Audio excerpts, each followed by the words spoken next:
Well, in that case, it is my pleasure in this first insight session to pass you over to Conor Naughton, who's going to be presenting based on his perspective and experience of student belonging. Thank you very much, everyone. Brilliant. Thank you very much, James, and pleasure to be with you all this afternoon. Hopefully everyone is feeling okay as we head towards the Easter break. So yeah, I'll take you through this session. So just for some context, initially this was a session I presented back at the RAISE conference in Leeds in September last year. So very much draws on kind of my own lived experience. So kind of obviously bursaries, beans and Bali's, how they have and have not to impact in student belonging and how we can begin to change this. The title itself inspired. So I was a student at Nottingham-Trent University from 2016 to 2020, and I actually spent a summer out in Fiji, not quite Bali, but still the very lovely Fiji, on an international volunteering trip, which was funded by the university. It was a massive catalyst in terms of my social mobility, kind of my self-development, my educational experience as well. But it was a really enlightening experience in terms of some of the group had quite heavy financial support to go, some didn't, and some of the conversations and things that came up in that and how that impacted my own belonging and other members on the trip as well. In the present day, I work as an educational developer at Nottingham-Trent University, and one of the key things I do is support staff development with my specialist area of student engagement and transition. So really looking forward to talking to you all today. What I would say, obviously, we'll have plenty of time at the end for questions. If there is a particular burning question that does come up throughout the session, I'm always more than happy to answer those. I've got the chat to my right, and also if you do want to raise hand, obviously do feel free to do so. But as James has kindly said, there'll be time for questions after the presentation as well. So just a really quick introduction as to who I am. Obviously, I've already mentioned my role as an educational developer. Prior to this, I was president of Nottingham-Trent Student Union throughout the pandemic, so 2020 to 2022. In terms of my background as a student, I was a BTEC student from a low socioeconomic background, so as I've kind of alluded to, in receipt of a bursary. And also now a senior fellow of the Higher Education Authority as well. In terms of external activity, as mentioned in my comment in the chat, I'm a committee member of RAISE, an external trustee at the University of Salford Student Union, and also a member of the QAA Student Strategic Advisory Committee. So I'll pause for 1 second. I can see there's some comments in the chat about audio. Might just be, hopefully no one else, not seeing anyone else with any issues with audio, just the one user, so I'm guessing it may be at their end. So I'll keep going, but if anyone else does have any audio issues, just give me a shout, and I'm happy just to pause and make sure there are no gremlins in the system. But in terms of what's come over the next kind of 30 minutes or so, I'll be reflecting on my own lived experience. I kind of had quite a unique experience in terms of kind of my time as a student, going through that student union route, and then to where I am now, kind of working at the coalface supporting staff as well. I'll unpack some of the data and evidence on the issue of belonging and the current cost of living crisis, share how I challenge, change and support staff's perception of student belonging through staff development workshops, discuss some practical approaches you can use with your students. So not necessarily anything that's massive rocket science in terms of kind of what it may be, but things that I found to be really helpful in my own work with academics across NTU as well. And then the impact of this work to date with a little bit of kind of where the next steps are since I first presented this back in September. So talking a little about the Student Belonging Good Practice Guide I've co-edited with 2 colleagues from RAISE, and then also some student staff partnership work I've been involved in since, and that's helped further develop some student staff created staff development and the impact that's had on engaging and improving the experience of both staff and students when it comes to student engagement at Nottingham-Trent University. So in terms of my role as an educational developer, I'm sure many of you will be aware of this and I kind of have some context from your own institutions or may even be in a similar role. So I won't go into too much detail, but essentially I work within our Centre for Academic Development and Quality and help deliver our vision of making learning better through innovation and partnership. What that looks like on a daily basis can really vary. It can be anything from course design and helping academics with their design and delivery of their courses or the modifications they may want to make to them. It can be around things around assessment, AI and curriculum design. And obviously for me, I specialise in student engagement and transition. So very much looking at things like welcome and induction, re-engaging students who may be low engaged, the NSS, and everything that comes around that community element that we may see under that umbrella of student engagement and transition. Just for context, there are a number of other educational developers in the team I work in, each with different specialisms from personal tutoring, curriculum design, decolonisation, and we all work together in our own specialist areas to help deliver and improve the experience at Nottingham Trent University. In terms of why I care about all of this and kind of why I'm in higher education, why I'm in the role I'm in now, I was the first in family to attend university. As I already mentioned, I was from a low socioeconomic household. I was in receipt of a bursary and student loan while at NTU as well, a BTEC student prior to starting university.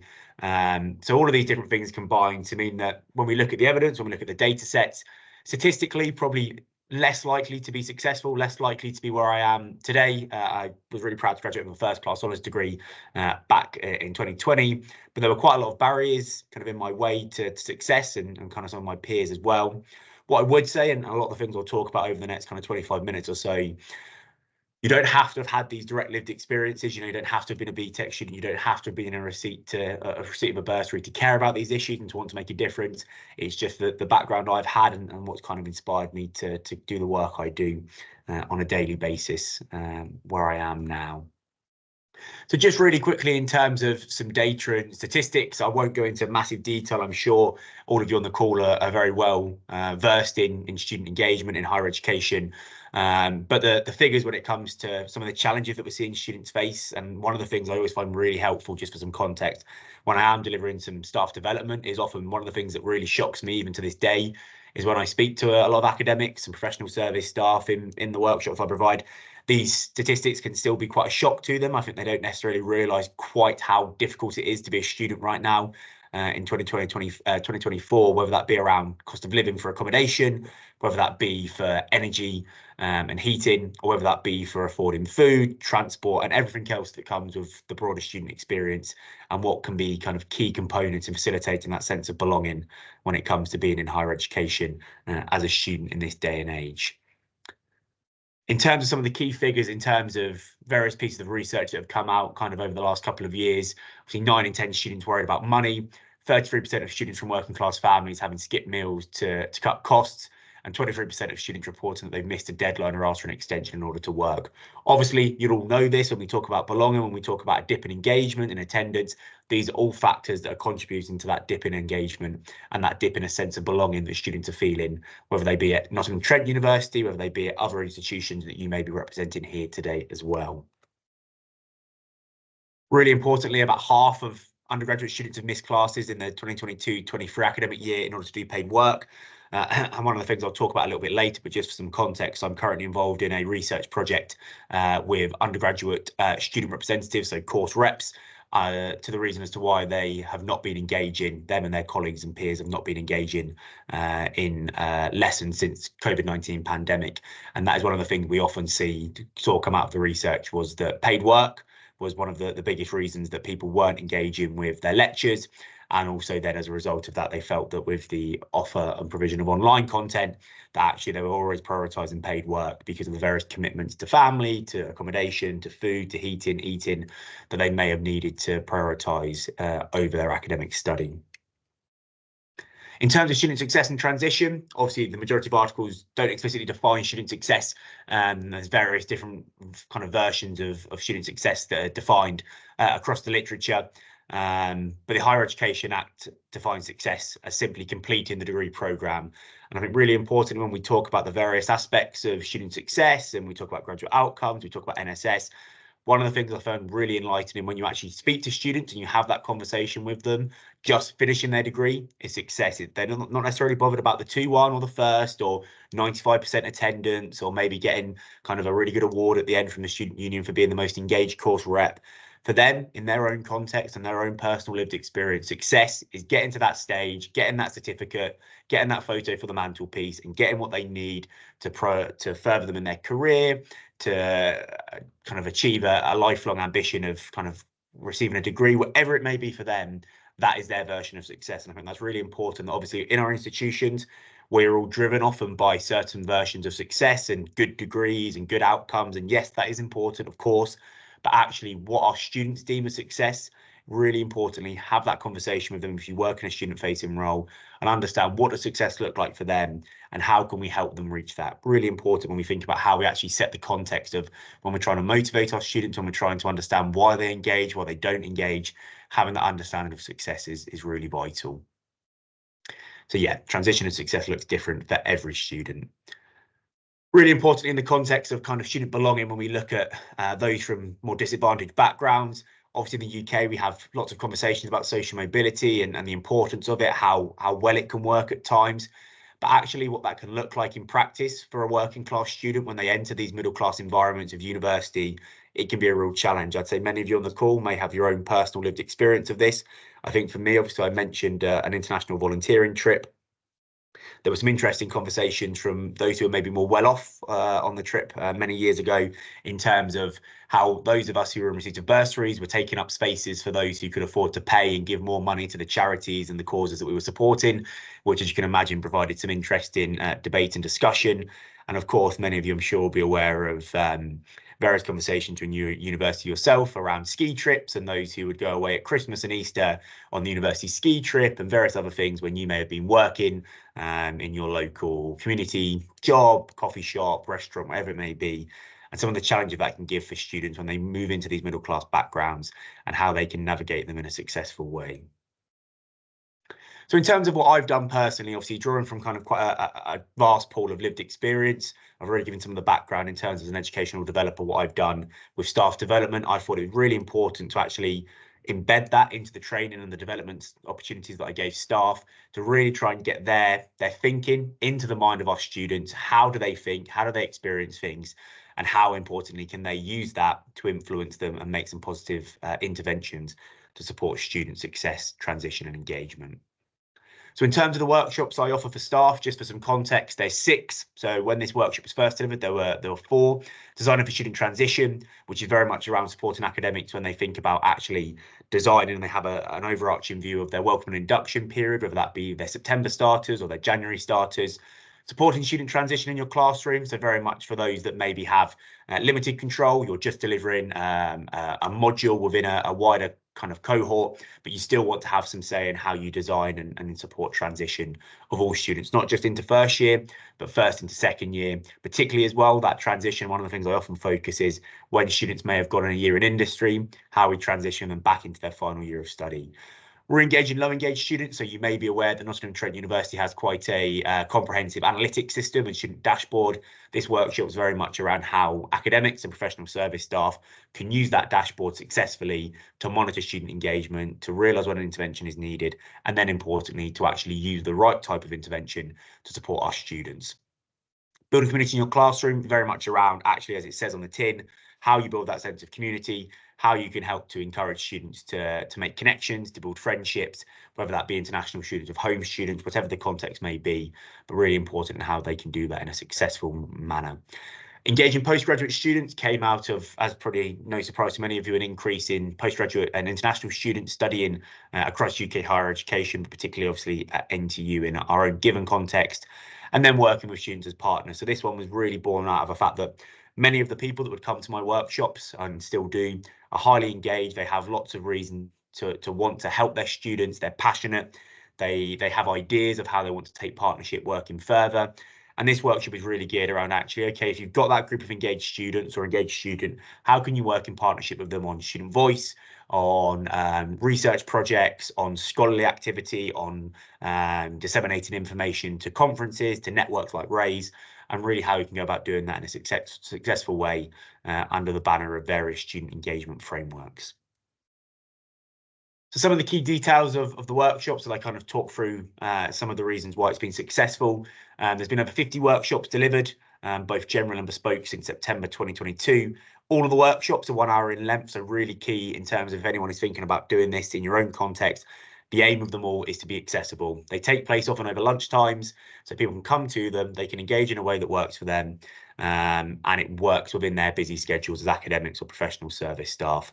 Delivered online or in person, so it can be flexible to the needs of those who are attending. focused on improving belonging, engagement and transition for all students. So they're not just geared towards any one group of students. They can be tailored to do that, and I can work within the data sets we have available to tailor them to specific courses or types of student. But really importantly, they're focused on improving the belonging, engagement and transition for all students across cohorts and across backgrounds at NTU. There are 6 other work streams available to staff, so this is very much part of a wider and more comprehensive offer so that staff can engage with personal tutoring, support, curriculum design, decolonisation and various other areas as well, including apprenticeships and HTQs and the various areas that are important to us here at NTU. In terms of just a really quick sense check, and obviously don't have to come off mic for this, but people welcome to post in the chat. Just in terms of your own institutions, do they offer a dedicated staff development offer? So just really quickly, if people are happy to, if you want to just post a quick yes or no in the chat, if your institution does offer dedicated staff development. So I'm not talking so much kind of health and safety and kind of how to be at the correct distance from a screen. I'm talking student engagement, personal tutoring, assessment and feedback, AI, any of those sorts of topics. If your institution does, be really good just to have a yes or no in the chat.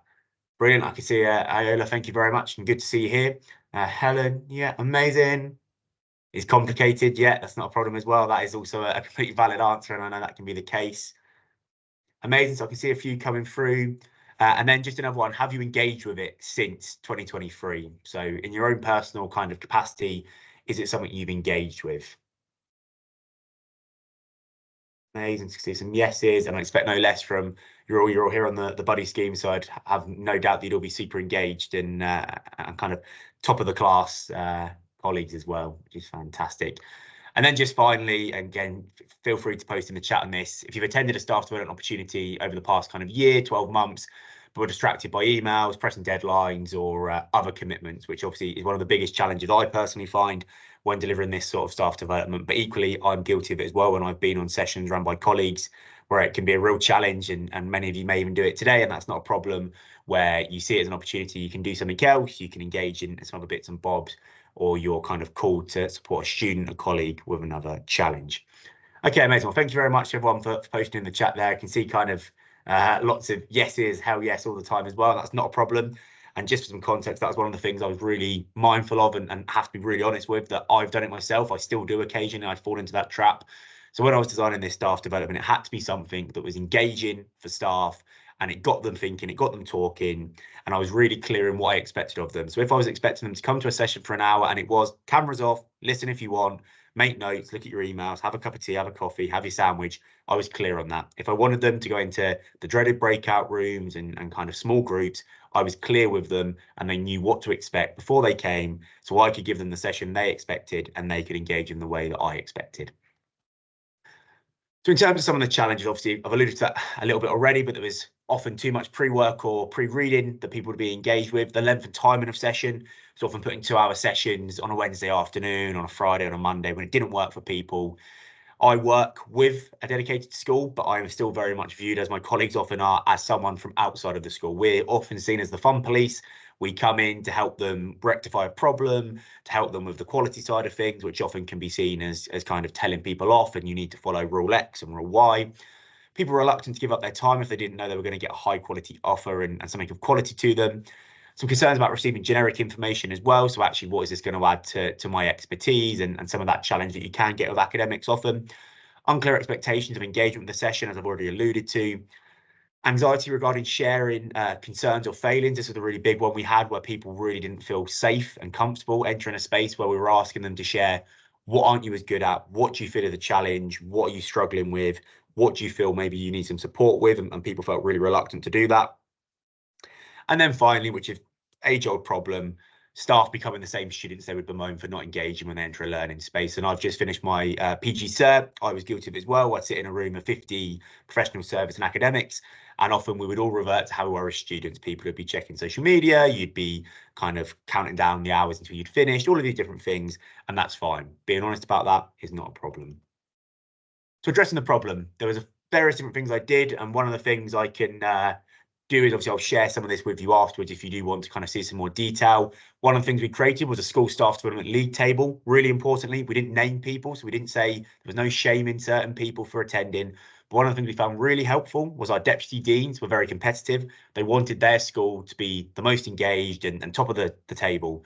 So we said to them, okay, each kind of month we would send them a breakdown of, in your school, 50 colleagues attended these 10 workshops. We won't give them really granular detail of who it was and if they engaged to a high level or not, but it helped them generate. When we'd say to them, okay, we want to provide some bespoke workshops for you, let us into your staff development days, let us work with you, it really helped increase that engagement. There was bespoke insight and support as well. So one of the things I will always do before I start a workshop, I will look at who signed up and have that data available to me on our dashboards. And I will kind of make sure where possible, the information I provide is bespoke to those courses. So if I know I've got 5 business lecturers, I will look at the data sets from our Success for All and access and participation characteristics and make that data and that insight bespoke to what a business student may need or a business lecturer or academic. Meeting staff halfway, so we've been developing more bite-sized content, so 15-minute drop-ins, unpacking the NSS, what does it mean for you, unpacking the latest AI regulation from the university, from Advanced HE, whoever it may be.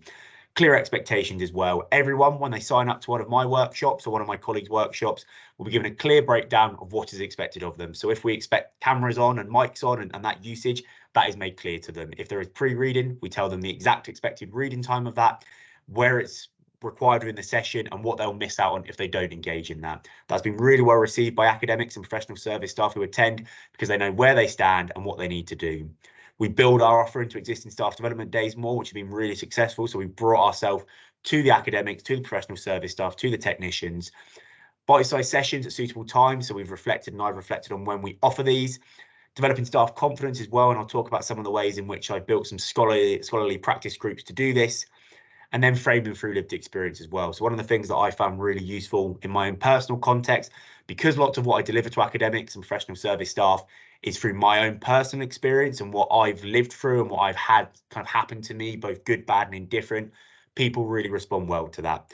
I appreciate that may not be the case for everyone, and there can be some real challenge necessarily in how you do that. But even if you work with students to do that and you can have some lived experience, whether that's how you deliver it or the information you share with their permission, obviously consent and ethical approval, can be really useful. So just in terms of how I helped to also build that kind of community of sharing and people being able to be open and share their challenges, share their concerns. So about 2 years ago, I created a student transition and social mobility scholarship and practice group. So it brings together, really importantly, academics, prof services, students and technicians in pursuit of scholarly projects and outputs. But really importantly, at its core, what it does best, it brings people together for an hour every couple of weeks over a cup of tea, over a biscuit, to have an event, to share their concerns, to hear from people at different ends of the institution, to hear actually, well, what would a technician do in this kind of position? What would a student do? And obviously we have some parameters on what conversations are held when students are in the room, but it's been really well received. So we get around 20 kind of colleagues attend each workshop. We have them every 6 weeks. And then in addition to that, we bring in guest speakers as well. So that could be from the institution and people they otherwise wouldn't get to hear, or we bring people in from the sector as well. Importantly, and one of the things we're really clear all the way through is it's a safe space for colleagues to learn, make mistakes, vent and develop. It's co-chaired by myself as an educational developer and then a learning and teaching manager. So between us, we have a really good mix of the academic and kind of the published research and the literature and the PhDs and all of that. And then myself, who's kind of recently out of actually studying the student union and kind of on the day-to-day of working with staff. Been really helpful. What I would always say, obviously you're here in this buddy scheme and you have that same sort of safe space, is considering how you can do that in your own institutions or how you can find your tribe, your group, where you can have that space to learn, to make mistakes and to grow as a person and a colleague as well. So I'm just going to whiz through some of these. Obviously, a lot of this, as I say, it won't necessarily be rocket science to you, but it's just a flavour of some of the things I'll talk through. And obviously, I'm going to go through this in an hour of detail per workshop with attendees. But some of the things I would raise with people in terms of what can you do to improve your practice with students? As I say, one of the things that is often a shock to me is actually lots of these things, they're not necessarily new to people, but what the workshop gives them space to do is actually discuss with myself and with colleagues in the room, how can I make that work in my context? How can I actually apply that to my module. I've got a cohort of 200. So actually, how can I make sure that when I'm doing scenario-based awareness raising, that's practical in a lecture theatre of 200 people rather than a seminar room of 20. So I'll go through these kind of a little bit of pace to make sure we've got plenty of time for questions, but I'm happy to go through any of these in more detail and obviously share them afterwards, either in the Q&A or kind of over email as well. So one of the things I often share with academics, and I give them kind of some templates on how to do this, is actually how they do some problem-based learning with their students. So actually in their welcome sessions, when they've got a new module starting with them, getting them to go through in their small groups. Actually, if you were going to request an extension, if you were going to seek out student support services for financial difficulties, if you're going to go to the student union for accommodation support, can you workshop through with me and with the group how you would do that, and then share back in your groups to the wider cohort? Really helpful, really positive feedback from students, and actually because they've had the physical action of going through the motions of doing it, they have that muscle memory of it, they've heard other people talk about it, and it really helps them. Learning how to study in higher education, again, it sounds really straightforward, but one of the things that often people don't realise when they come to my workshops, and it may be the same in your institutions, is we have an excellent library team at NTU, and there's lots of work I can facilitate with our library colleagues to actually embed lots of that academic referencing, academic writing, how to use the Library One search, how to use all these different tools and tricks. And actually what's really helpful for colleagues is the library can facilitate that. So actually it's not really taking up any time as an academic, it's just facilitating that space in the curriculum, in the timetable, to allow for that to take place. And it can be really beneficial. I've had lots of success, particularly with international students, around actually how they can develop not just their academic English, but actually some of those social cues and those social kind of mannerisms that can help them build community and friendship with home students as well. In terms of supporting students with the cost of living crisis, one of the things, and I've kind of already touched on this, but really important, is the amount of academics I support in my workshops that aren't aware of the scale of the problem. So actually just bringing it to their attention and saying, look, when you have these problematic engagement behaviours, this could be why. Not always, and obviously you need to be aware that there could be more serious issues at play, but really just being aware of how you guide those students, how you support them, how you can signpost to the relevant areas. And if you have that capability and you work in the right positions, do you have any financial support you can provide with lunches, with tea and coffee, with bursaries and wider support? Increasing the volume of jobs offered as well. So you've had some real success from the workshops of actually colleagues being able to offer more part-time roles that would often have gone to kind of the general public, to student-specific roles, whether that be around working kind of alumni evenings, networking, registration desks at conferences, all of these different things that often would be advertised out externally would be going to students now as well, which has been really successful. Establishing a supportive culture as well. So one of the ones that's been really useful is kind of the value of feedback, particularly around the students as partners. So actually we've had some real success on how we flip course committee meetings, how we flip those different areas. So some examples from the School of Science and Technology that I work in that's been really successful is actually there's been some real good work with actually paper summaries. So rather than just giving the course reps 15 kind of long chunky papers to read for a course committee meeting, having some executive summaries on what they mean, where they link to the student experience, where the most valuable pieces of information. So if a course rep says, okay, I want to come to this course committee meeting, but I've got parental responsibilities or a deadline due, and I don't want to read 100 pages of documents, what are the most important pieces that I need to read to provide feedback that's of use to the academics and on behalf of my peers? And that's been introduced in a number of courses now with some real success, because surprisingly, as we all don't necessarily want to do, we don't always want to read 100 pages where actually people are saying what could be said in 10 pages in 100. If we can help our students with that, they're more likely to read the papers, they're more likely to collect the feedback, and they're more likely to attend and give the feedback that can help improve those experiences on their course.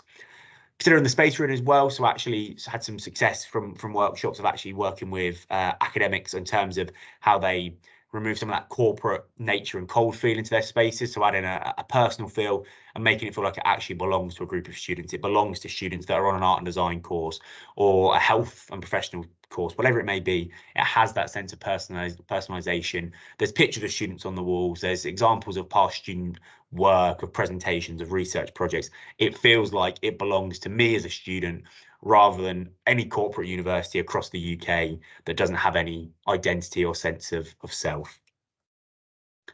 Supporting students as well, so some really helpful work in terms of actually video introductions of learning rooms, helping academics to provide a welcome at the start of each session, providing informal social opportunities as well, and then also discourse as well. So really importantly, one of the things the workshop's been particularly successful in, and one of the things I'd always encourage to you all as well, is how you can have that open discourse as well. So fostering open discussions where students can share their thoughts, ask questions, engage with peers, and challenge the perception of success.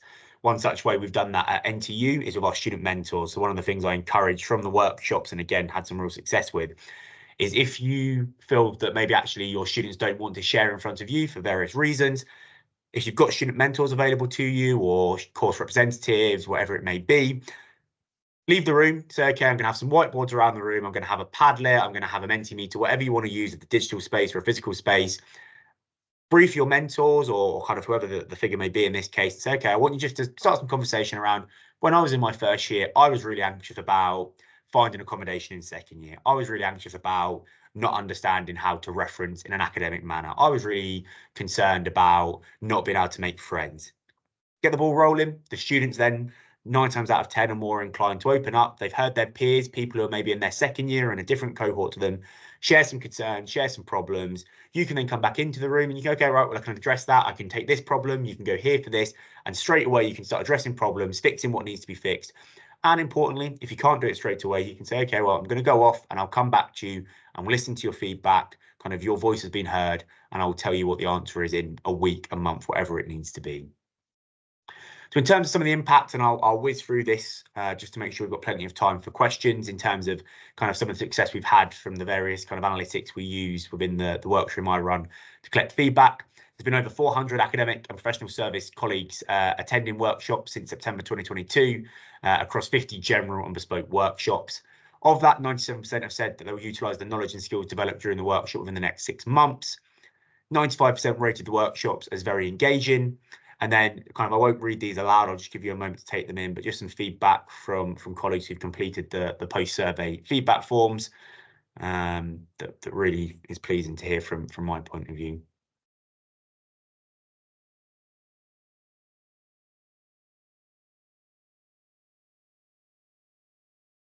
And just another one here as well. And really importantly, just from a feedback point of view, so this is from those who've completed the feedback after the workshop. We do have I offer some really quick fire opportunities for feedback in session. So using VVox, I will ask those in attendance where they feel their understanding is with kind of the learning outcomes, as it were, of the session before the session and then at the end. And I will also provide a space there for them to share any anonymous kind of feedback or concerns they may have as well. So if there's anything they want to share with me that actually, even though we create that safe space and kind of we set that scene, they want to share just directly with me, I can have an avenue to see that and to share any advice, guidance that is relevant to them within that session. So in terms of some of the positive impacts, obviously I've alluded to a lot of this already, but we've had integration of academic societies at the course level. So actually, because of my student union background, we've had some examples where academic schools have worked more closely with their academic societies to build in support for networking, for guest speakers, for social events, and giving them not necessarily the funding, because it's not always about the money, but actually, if you're in the law school, for example, do you have connections to really good kind of people in the law field that could speak at their annual networking dinner or ball? Okay, brilliant. You don't necessarily have to outlay a cost as a school or university, but you can open doors to certain people.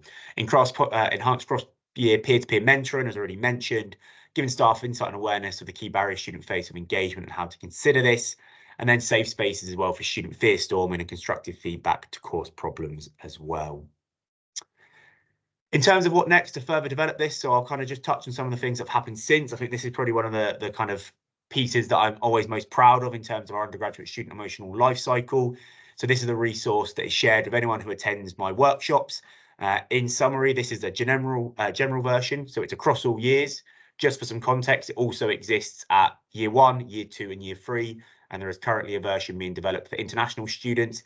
This was developed about 2 years ago now, so at the tail end of the pandemic, and it outlines kind of the average experience. Obviously, there is no average experience, but on the whole, of a Nottingham Trent University undergraduate student. Really usefully, this is then handed to anyone who attends my workshops, and I will talk through with them, okay, when you're planning your winter activity, your welcome activity, when you're doing your personal tutoring, your seminar, whatever it may be, this is a really useful tool to just monitor, okay, how do we support our students? Where are they feeling those kind of pressure points? And what can we do to support them? In addition to that, it's really useful with new colleagues to the university. So it gives them immediately a really quick overview of, okay, what did it look like to be a Nottingham-Trent University student? Where are some of the touch points for them? Maybe, for example, our varsity, our welcome week, there might be some slight differences, not necessarily massively, but having that information kind of to you is fantastic. Yeah, not a problem, Stuart. I'll share. Anyone who wants a copy, if you just drop me a message, or just put it, if you like Stuart's comment, actually pretty easier. I'll make a note of email addresses and ping that across. One thing I would say with this, and obviously people are free to kind of consider this in your own context, is this is not shared directly with students. So there's a lot of back and forth on this. I'm of the opinion, I think with some tweaks it can be, and it's something you can do in your own context. But really importantly, there is some concern around if you just went to a student, okay, well, just so you know, we've mapped out the next 3 years of your undergraduate degree, and we're going to tell you when you're going to be really anxious, when you're going to have a great time. And if you don't have that, well, sorry. So obviously you have to have some management of how you share this with students, the way in which you use that information, because if I was told the next 3 years of your job are mapped out, I could probably have a pretty good guess now, but it would be quite anxiety inducing. So just how you use it is really important, but it's been really well received by students, and particularly with colleagues, in terms of having a resource they can use. Just to mention some work that's happened since this presentation was first shared with Raise in September last year.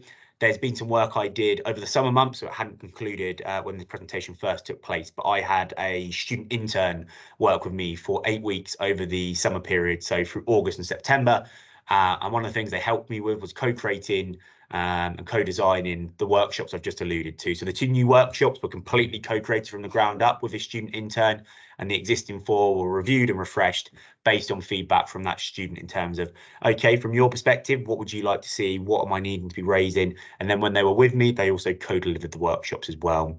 Another thing that's also been tried and tested, and it's still kind of in a pilot mode at the moment, is using storyboarding with students to establish a timeline of students' high and low points. So obviously I've shown you that student emotional life cycle. Essentially, this storyboard is just kind of a big kind of A3 piece of white paper that just has term 1, term 2, term 3, and maybe a bit more of a breakdown on that. And what we often ask is, when we have students in kind of the first year in welcome week or in their second year, could you write down for us, and you can tailor it to how you want, what you're most excited for, what you're most anxious about. Could you draw what you're feeling nervous about? And you can tailor it to how you want. Gets people creative, gets people thinking, and it also helps you then say, okay, well, we can help you overcome that, because actually we've got this library support, or you can go here for the doctor's surgery or visa support or whatever it may be. And then just finally, in January and February this year, I did a piece of work with some colleagues with 3 second-year psychology students on a short educational co-creation research project on why students are not motivated to engage with flipped learning and pre-work. So this culminated in the creation of a gamified H5P package content that can make learning more engaging. So what that looked like in practice was essentially some H5P content. There's various forms that the students created. Some were kind of like image recall, so kind of obviously you click on the boxes to see what is what. Some were around kind of like a kind of gamified version of the chase, where you would kind of answer certain questions against people on the learning room at the same time. We created the templates for that. We handed it back out to some colleagues and said, okay, right, you've got the basis of it. You just need to input your own content. And again, that's only just recently launched, but it's been really successful with those who've used it so far. Really quick mention to the Race Student Belonging Good Practice Guide. I'll pop a link to this in the chat. It was something I edited with Nicola Watchman Smith and Claire Garden from 2 other institutions across the UK. Really, really proud of it. It's a really good introduction to student belonging in practice. 3 case studies, one from Nottingham-Trent University, from Edinburgh Napier, and then from Teesside University. It has a literature review, really compact and nice summary of kind of the literature on student belonging to date. And then it also has, importantly, student voice starting and bookmarking the work as well. The Raise conference, and quick mention for this, our next conference will be taking place in Leicester in September this year. There is a hybrid and online offer as well if you can't get there, and there's also a reduced cost, so that may be an option for people. I won't go through all of the sub themes, but the deadline for submissions is on the 8th of April currently. So if you are interested in submitting anything on your own experience, on the buddy scheme, or maybe something you've been inspired by today, please do so. As someone who's still relatively early in kind of his higher education career, Raise is fantastic, really, really welcoming, really, really enjoyable space. You get people all the way along the spectrum, from kind of coordinators to deans to kind of PVCs, and you have a real equal footing in terms of your voice at Raise is valued, whether you're kind of a year into your higher education journey, you're still a student, you're in the student union, or you're working in the directorate at a really kind of high senior level within an institution. So just some really quick key takeaways. I appreciate I've gone on a bit longer than planned here. An offering that is bespoke, up-to-date and collaborative, kind of engage with, have a wide range of positive benefits on student success rates, allowing for a truly personalised approach. As staff, we have a vital role to play in how our values guide us and those we work with to support students. So actually having our values on our chest and really shining that through is really important, and students want to see that. The problem students currently face is huge. We can't fix it all, but we can move the dial in the right direction. I think that's really important, that we can't fix it all. The problems facing the UK at the moment are bleak, and that's the reality. And the challenge of engaging staff, it's never going to go away. I've had lots of positive success. I still will have potentially 20 people sign up to a workshop and half of those won't turn up. You will still have some people who don't have their cameras on, they don't engage. Those challenges still exist. No matter what you do, that's fine. Focus on, if you've got 10 people in front of you, give them the best session you can, give them the best experience and give them the best support you can. So I'll pause there. Appreciate Sarah, I've run a little bit over, James, but any questions, any queries, more than happy to answer them now. And for those who put a few bits in the chat as well, happy to pick those up as well.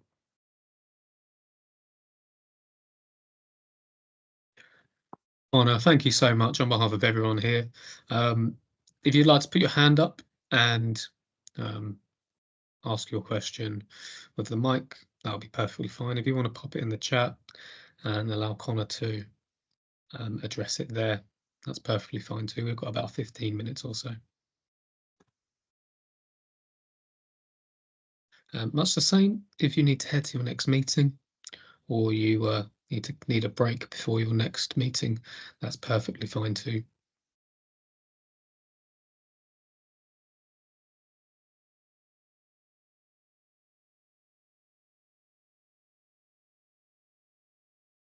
If I could start, Conor, I'd be really interested to know, what did you take into the creation of the Student Belonging Guide from your experience that you presented here? So I think for me, the biggest thing was actually just having something that wasn't overly complicated in how it presented the information. I think we can often fall into a trap, particularly if you're maybe newer to higher education, where you feel you have to follow what's gone before you, which can often be quite complicated language. It can be kind of quite bulky content, and that can be a real challenge to actually understand and read. And often for me personally, in kind of the role I'm in and kind of when I was at the student union, I wanted something that told me what I needed to know in as few words as possible. It was simplified, it got to the point, and I could pick it up. I could kind of have it metaphorically or literally in the drawer next to me when I needed a definition, when I needed some understanding and some inspiration. And okay, I'm looking at a co-creation project on student voice or mentoring or whatever it may be. There was a quick checklist there. It didn't overcomplicate things.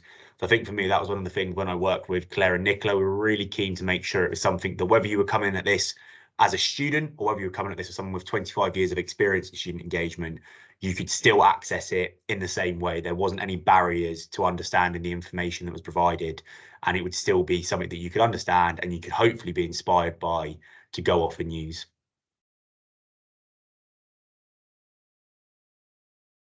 That's really cool, Conor. Thanks so much. I can see that Faye, you have your hand up, and I can also see Marina, you put your question in the chat. So we'll go Faye, then Marina, okay? Hi, Conor. Great Hey, talk. Faye. Thank you very much. Very insightful. I have two questions, if I'm allowed. One is, I wondered if you had any insight into getting academics to engage in providing teaching, training for other staff.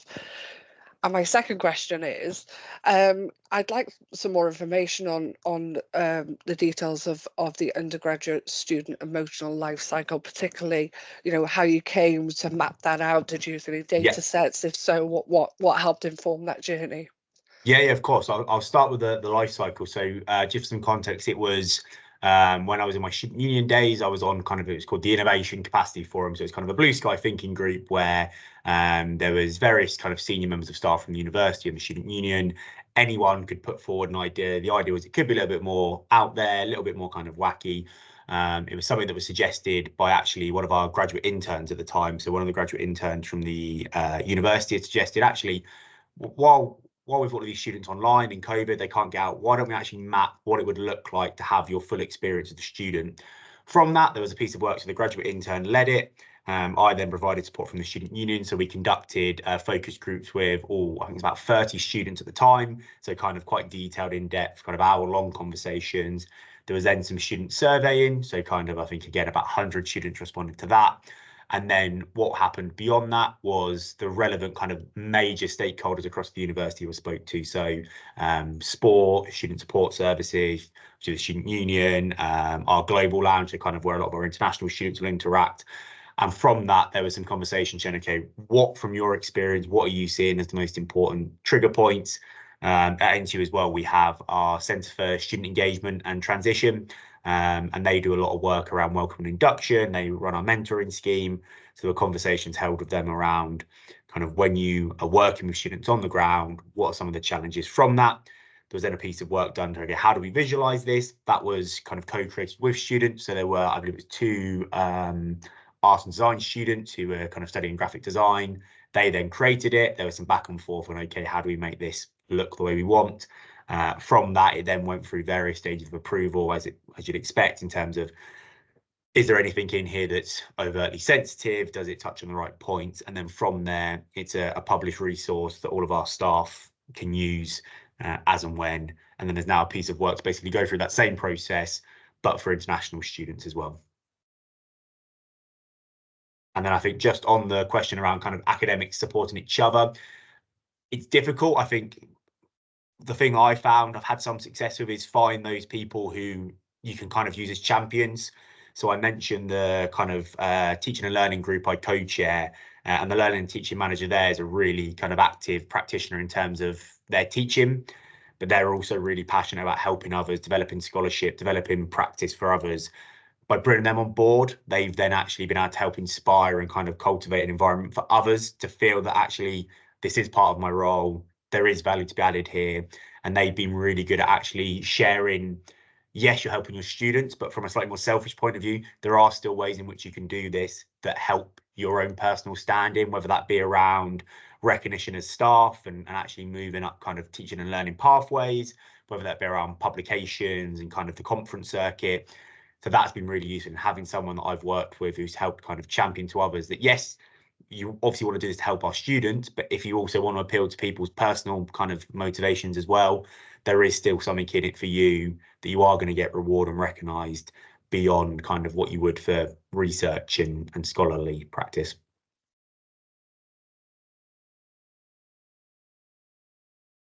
Thanks so much for that, Faye.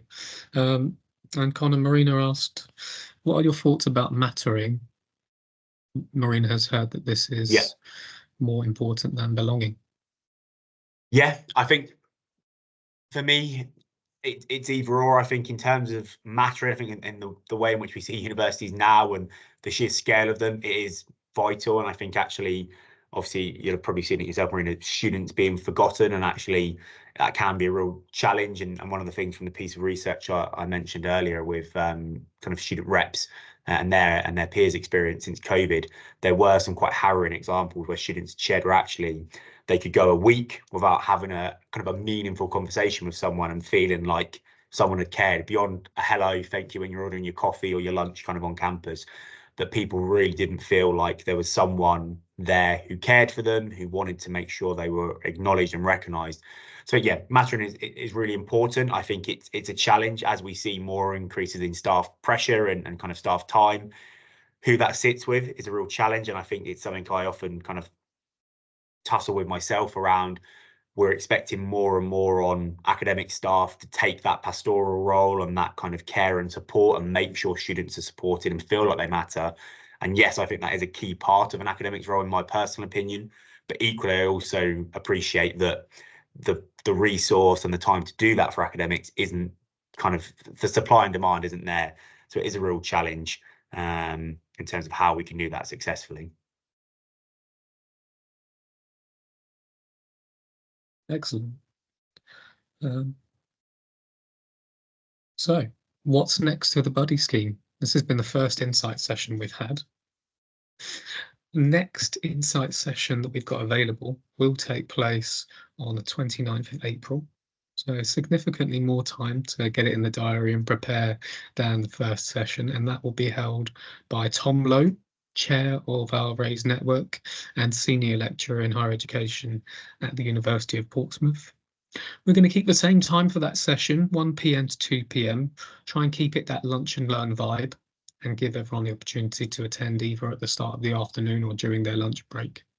There might be, tentatively confident here, there might be another session before then by another colleague in RAISE who will share about not just the student belonging guide, but also how buddy scheme members could initiate their own student engagement project or exploration. So that would be quite cool. More to come on that one. If you want to connect with anyone else in the buddy scheme that have attended today's session, people have inclusively introduced themselves previously. I think we can develop a kind of network here of student engagement practice. And finally, I'd really love to take the opportunity to thank Conor for such an insightful session and being so open about his own experience as a student and what he's doing right now. I mean, that was incredibly interesting and such a cool way to start these insight sessions for the buddy scheme. So thanks so much, Conor. Thank you very much, James, and thanks everyone who joined today as well. 4 minutes before 2 p.m, plenty of time for a tea or a coffee or a little snack before anyone's 2 o'clock engagement. Thanks so much for joining, everyone. This should be available to you if you've been able to attend after the fact, with it being shared and recorded by our colleague Ella. And yeah, there's so much more to come for the scheme in advance of the RAISE conference. So yeah, see you at the next one. Have a great afternoon and yeah, catch you then. Bye all.